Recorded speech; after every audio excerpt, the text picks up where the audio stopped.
পিরোজপুরের কচা নদী টগরা চরখালি ফেরিঘাটের চরখালি প্রান্তে বাসের ধাক্কায় 5টি মোটরসাইকেল নদীতে পড়ে গেছে। প্রত্যক্ষদর্শীরা জানান, ঘাটে ভেড়ানো ফেরিতে গাড়ি তোলা হচ্ছিল। এ সময়ে বরগুনা আমুয়া থেকে ছেড়ে আসা খুলনাগামী মেট্রোপলিটন পরিবহনের একটি বাস ফেরিতে উঠতে গিয়ে নিয়ন্ত্রণ হারায়। এতে সামনে থাকা পিরোজপুরগামী অপর একটি বাস ও কয়েকটি মোটরসাইকেলকে ধাক্কা দেয়। এতে অন্তত 5টি মোটরসাইকেল ও বেশ কয়েকজন আরোহী নদীতে পড়ে যায়। পরে স্থানীয়রা তাদের উদ্ধার করেন। এছাড়াও ফেরির বাইরে ঝুলন্ত অবস্থায় আটকে যায় আরও একটি বাস। ঘটনাস্থলে উদ্ধার কাজ করেছে ফায়ার সার্ভিস, তবে এতে কোনো হতাহতের খবর পাওয়া যায়নি।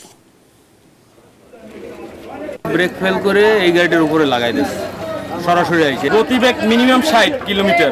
ওই অবস্থায় যাই যাচ্ছে, সামনে মানুষ বেশ 20-25 জন মানুষ সব বাস একটা নদীতে। লোকজন যা উদ্ধার করছি, 5টা মোটরসাইকেল ছিল, ওই 5 হাজারটা গাড়ির লোক আসে উদ্ধার করছি, আমাদের হেফাজতে আছে।